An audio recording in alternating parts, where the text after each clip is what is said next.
श्रीरामपूर तालुक्यावरून संगमनेर गावावरून ती म्हातारी एकटीच पायी पायी निघाली. लक्षात घ्या, पायी पायी नगरच्या दिशेने निघाली. अरे 10 लाखाची बॅग सोबत आहे. एखादी गाडी यावी, कुठेतरी आयुष्याला बसावं. गाडी निघून गेली की पुन्हा त्या म्हातारीनं चलावं. पुन्हा गाडी आली की बाजूला उभा राहावं. पुन्हा गाडी निघून गेली की बराच वेळ ती म्हातारी चली. आता चलणं असह्य झालं होतं, पण एवढे पैसे घेऊन चलावं तर कुठं, कारण ते पैसे नव्हते हो. नातवाचा जीव त्याच्यामध्ये दडलेला होता. काय करावा असा विचार केला. पाठीमागून एक गाडी येत होती. ती गाडी होती स्कॉर्पिओ, आणि ती स्कॉर्पिओ गाडी तिने पाहिलं आणि पाहिल्यानंतर गाडीला तिने हात केला. आतापर्यंत म्हातारी गाडी पाहिली की लपायची, गाडी पाहिली की लपायची, गाडी पाहिली की लपायची, पण स्कॉर्पिओ गाडी पाहिली, तिने हात केला आणि हात करून काहीच माहिती नाही. त्या माणसाला सांगितलं, माझ्याकडे 10 लाख रुपये आहेत, हे 10 लाख रुपये तुम्ही घ्या आणि उद्या सकाळी सकाळी नगरमध्ये दवाखाना आहे, त्या दवाखान्यामध्ये तुम्ही घेऊन 10 लाख रुपये घेऊन या.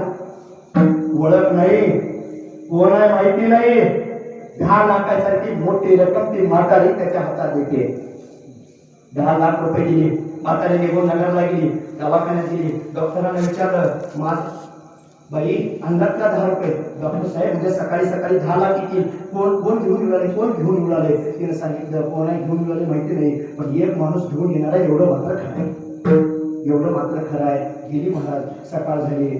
त्यानं सांगितलं, डॉक्टरांना तुम्हाला काही कळतं का नाही? 10 लाखासाठी रक्कम कुणाच्या अनोळखी माणसात द्या.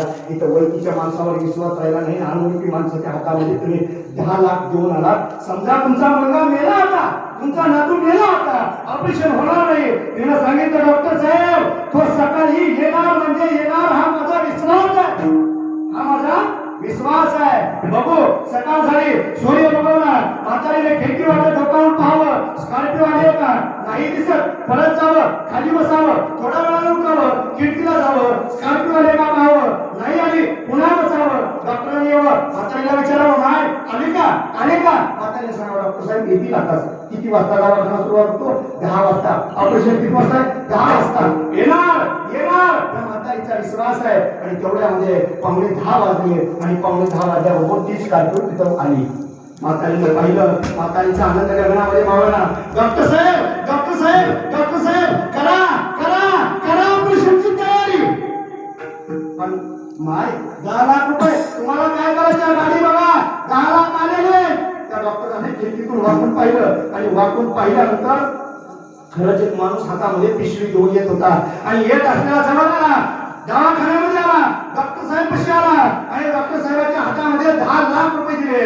डॉक्टर साहेब हे घ्या 10 रुपये आणि करा त्याचं ऑपरेशन. डॉक्टर परत गेला, ऑपरेशनची तयारी सुरुवात झाली. त्या म्हातारीच्या समोर हा माणूस गेला आणि त्या माणसाने विचारलं, माय कोण तुम्ही? तिने सांगितलं, मी असे असे आहे.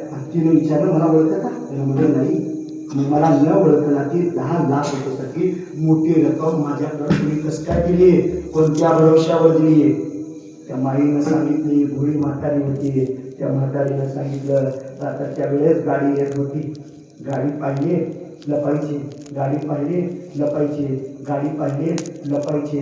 पण जेव्हा तुझी गाडी आली ना, तुझ्या गाडीवर वरच्या बाजूला लिहिलं होतं जय शिवाजी.